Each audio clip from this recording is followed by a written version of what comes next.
안녕하세요. 사랑하는 성도님, 구원의 주님이 우리와 함께 하십니다. 우리와 함께 하시는 주님을 찬양합니다. 기도합시다. 주님, 오늘도 저희들에게 희망의 날을 열어주시니 감사합니다. 삶에 많은 어려움과 위기와 또 문제가 있다 하더라도 주님께서 저희들을 인도하여 주시는 선한 목자이심을 기억하며 또 오늘도 목자의 음성 듣기를 사모하며 주님의 말씀에 귀를 기울입니다. 성령님, 저희의 귀를 열어주시고 마음을 열어주시고 주님의 말씀으로 참된 위로와 용기와 희망을 얻으며 나아갈 길을 분명히 깨달을 수 있도록 인도하여 주시옵소서. 오늘도 주님의 말씀 충만하게 우리 가운데 역사하여 주시옵소서. 예수님 이름으로 기도합니다. 아멘. 오늘 말씀은 마태복음 12장 31절에서 37절입니다. 그러므로 내가 너희에게 이르노니 사람에 대한 모든 죄와 모독은 사하심을 얻되 성령을 모독하는 것은 사하심을 얻지 못하겠고 또 누구든지 말로 인자를 거역하면 사하심을 얻되 누구든지 말로 성령을 거역하면 이 세상과 오는 세상에서도 사하심을 얻지 못하리라. 나무도 좋고 열매도 좋다 하든지 나무도 좋지 않고 열매도 좋지 않다 하든지 하라. 그 열매로 나무를 아느니라. 독사의 자식들아, 너희는 악하니 어떻게 선한 말을 할 수 있느냐? 이는 마음에 가득한 것을 입으로 말함이라. 선한 사람은 그 쌓은 선에서 선한 것을 내고 악한 사람은 그 쌓은 악에서 악한 것을 내느니라. 내가 너희에게 이르노니 사람이 무슨 무익한 말을 하든지 심판 날에 이에 대하여 신문을 받으리니 네 말로 의롭다함을 받고 네 말로 정죄함을 받으리라. 아멘. 자, 이제 오늘 말씀이 이제 어제 말씀과 이제 사실 이어집니다. 그래서 오늘 말씀은 그러므로 이렇게 시작이 되죠. 이제 어제의 말씀에서는 한 사건이 있었습니다. 그것은 이제 예수님께서 귀신 들려서 보지 못하고 말 못하는 사람을 이제 고쳐주셨어요. 귀신을 쫓아내고 고쳐주셨죠.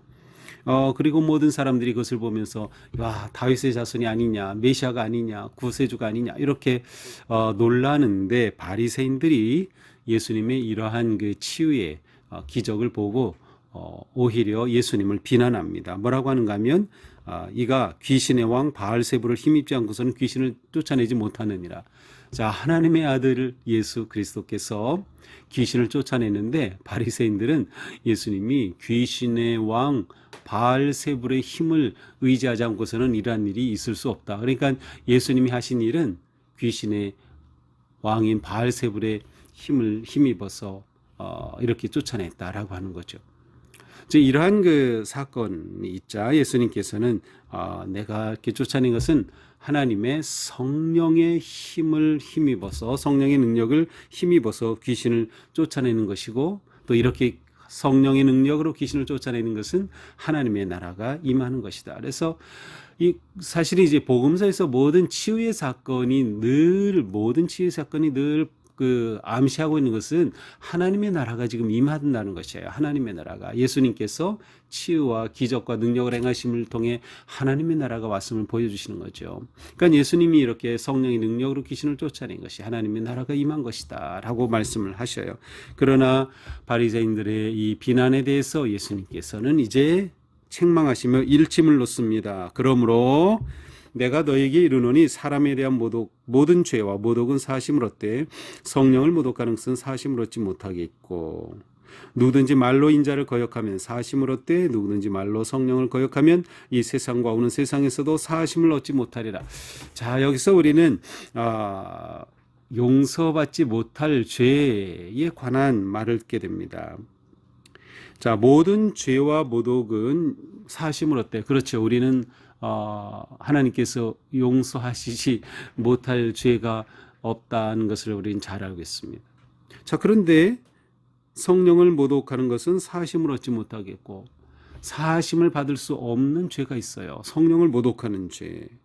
또 말로 인자를 거역하면 사하심을 얻되 성령을 거역하면 이 세상과 어느 세상에서도 사하심을 얻지 못하겠다. 자, 정말 하나님이 용서하실 수 없는 죄가 있는 것일까요? 그렇다면 이 성령을 모독한다는 것은 무엇일까요? 자, 성령을 모독한다. 이것은 신성 모독이죠. 하나님을 모독하는 것이에요. 근데 이 모독한다고 하는 개념을 그 의미를 풀어보면 대적하는 것입니다. 하나님을 대적하는 것이에요. 하나님과 맞서는 것이죠. 그러니까 성령을 모독하는 것은 성령의 일을 거역하는 겁니다. 성령의 일을 배척하는 겁니다. 자, 성령의 일이 무엇입니까? 그것은 죄를 용서하고 사람을 새롭게 변화시키며 천국의 길로 복음의 능력의 역사로 초대하고 그 삶으로 인도하시는 그 일을 성령님이 하시는 거예요. 자, 그러니까 성령님을 모독하면 죄를 사함을 받지 못한다는 것은 사실은 하나님이 용서하실 수 없는 죄가 없는 것이 아니라 모든 죄를 다 용서하셔. 그러나 성령을 모독하는 것은 하나님께서 내 죄를 사하시고 또 나를 변화시키시고 치유하시고 역사하신다는 사실 자체를 내가 거절하는 겁니다. 그러니 아무리 하나님이 용서하신다 해도 내가 그 하나님의 사랑을 거절한다면, 그 성령님의 역사를 배척한다면, 모독한다면 내가 용서받을 수 있는 길은 없는 겁니다. 그러므로 용서받지 못하는 것은 하나님의 사랑이 부족해서가 아니라 나의 믿음, 또 나의 마음의 문제인 거죠. 보통 이것을 이제 그 옛날에는 그 한자말을 써서 자승자박이라고 했어요. 자기 스스로 자기 몸을 묶는다는 것이에요. 자기 오류에 빠지는 거죠. 그러니까 이 사람은 내가 용서받을 수 있는 그 능력을 내 스스로가 올가매는 것이에요. 스스로가 하나님의 이 사랑을 받을 수 없는 그러한 저주받은 자로 몰아가는 거죠. 자, 예수님께서는 이처럼 성령을 모독하는 것, 바리새인들의 그 말을 또 그들의 비난과 배척을 보시면서 이렇게 그들을 책망하고 계신 거예요. 그러므로 어떤 경우에도 성령님을 모독하고서는 용서받지 못한다. 쉽게 말하면 하나님의 사랑을 내 스스로가 용서하는 사랑을 거절하고 배척하는데 내가 어떻게 용서를 받겠습니까? 자, 이어서 말씀하시죠. 나무도 좋고 열매도 좋다 하든지 나무도 좋지 않고 열매도 좋지 않다 하든지 하라. 자, 이것은 이제 나무가 좋으면 열매도 좋고 나무가 나쁘면 열매도 나쁘다라는 그런 말씀이죠. 그렇죠. 나무가 좋아야 당연히 열매가 좋은 거예요. 나무가 나쁘면 당연히 열매도 나쁜 거죠. 자, 그런데 그래서 나무에는 사실은 뿌리까지 포함되는 겁니다. 나무 하면은 뿌리까지 다 포함이 되는 거예요. 그러니까 나무는 어떻게 보면 본질적인 겁니다. 나무는 가장 근본적인 거예요. 나무가 좋아야 열매가 좋게 마련이에요. 열매만 좋게 하려고 한다고 해서 좋은 열매가 지속적으로 맺을 수는 없어요. 나무가 변화되어야 열매가 좋은 열매가 맺는 거죠. 자, 그러므로 우리는 무엇을 다뤄야 합니까? 내 인생에서 나무를 다루어야 합니다. 우리 교회에서도 나무를 다루어야, 나무와 뿌리죠. 사실은 뿌리 나무를 다루어야 열매가 나오게 마련이에요. 나무가 좋은 나무가 좋은 열매를 맺기 때문이죠. 자, 그러면 여기서 나무는 무엇을 의미하는 것일까요? 그 뒤에 보니까 이렇게 말씀하셔요. 독사의 자식들아, 너희는 악하니 어떻게 선한 말을 할 수 있느냐? 이는 마음에 악한 것을 입으로 말함이라. 자, 독사의 자식들아, 이 바리새인들 향해 예수님이 아주 강하게 책망하시면서 너희가 악하니, 다시 말하면 악한 나무이니 어떻게 선한 말을 할 수 있느냐, 선한 열매를 맺을 수 있느냐. 마음에 가득한 것을 입으로 말함이니라. 마음이 입으로 악한 말로 드러나게 마련이다. 자, 그러므로 여기서 나무와 마음은 서로 연결되어 있어요. 나무가 좋은 열매를 맺는다면 사람은 뭐예요? 마음이 좋으면 좋은 열매가 맺어지는 거예요. 마음, 곧 내면의 세계를 말하는 것이죠. 바리새인들은 그렇게 악한 말을 하고 예수님을 대적하고 신성모독을 하는 것은 그들의 마음의 문제인 겁니다. 그들의 나무가 잘못되어 있는 것이죠. 선한 사람은 그 쌓은 선에서 선한 것을 내고 악한 사람은 쌓은 악에서 악한 것을 내는, 그렇습니다. 마음에 선한 것이 쌓이면 당연히 선한 것이 나오게 마련이에요.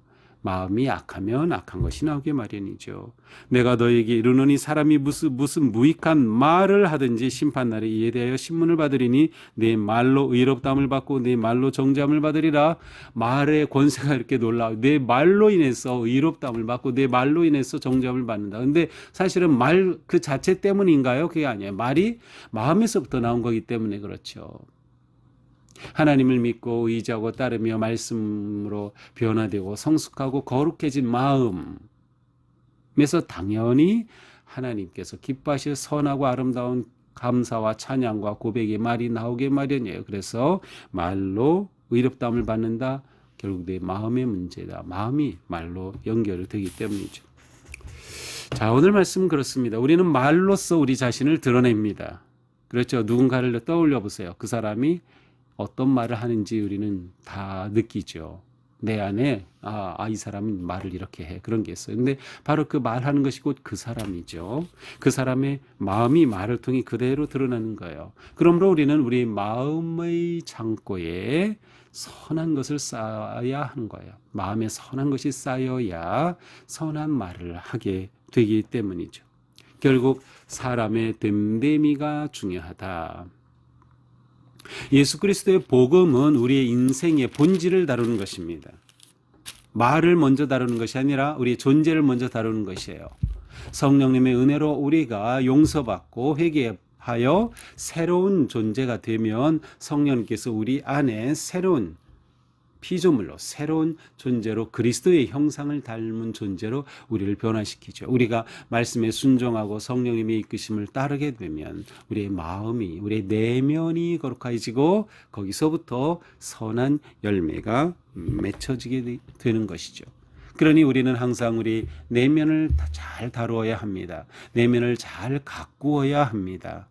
우리의 마음을 잘 가꿔야죠. 결국 우리의 뿌리를, 나무를 가꿔야 좋은 나무에서 좋은 열매가 맺혀지기 때문이죠. 우리의 삶은 그러므로 매일매일 주님의 그 아름다운 복음과 생명의 말씀에 깊이 뿌리를 내려야 합니다. 우리의 성품을 갖고 가야 하죠. 이것은 하루아침에 될 일이 아니에요. 매일의 시간이 쌓여서 되는 거죠. 우리가 매일 말씀을 묵상하고 말씀을 읽고 암송하고 공부하고 하는 것은 바로 이렇게 되기 위함이에요. 우리의 내면을 다루는 일이다. 우리는 늘 우리의 말을 조심할 뿐만 아니라 내 말이 거룩하고 선하기 위해 먼저 마음을 다루는 삶, 바로 이것이 우리가 바르게 살아가는 신앙의 삶이라고 생각됩니다. 오늘 하루 우리의 삶이 선한 말을 하는, 또 우리의 삶에 선한 열매가 가득한 그러한 복된 삶 되기를 축복합니다. 기도합시다. 주님, 그렇습니다. 좋은 나무가 좋은 열매를 맺고 거룩한 마음에서 거룩한 열매가 맺혀지기에 오늘 말씀을 들으며 저희들은 우리의 삶이 성령님의 만지심 안에, 성령님의 역사 안에 있기를 원합니다. 저희의 추하고 더럽고 악한 죄를 씻어주시고 주님 앞에 겸손하게 온유하게 말씀에 순종하고 의지하며 믿음으로 설 수 있도록 잡아주시옵소서.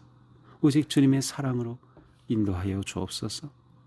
주님의 은혜 안에서 오늘 저희 삶 속에 우리의 말이 거룩하고 아름답고 사람들을 사랑하고 축복하고 격려하고 기도하는 선한 열매의 삶 살게 하여 주시옵소서. 예수님 이름으로 기도합니다. 아멘. 네, 오늘도 우리의 삶이 주님 은혜 안에서 거룩하고 아름답고 또 선한 열매 가득하기를 축복합니다. 사랑합니다.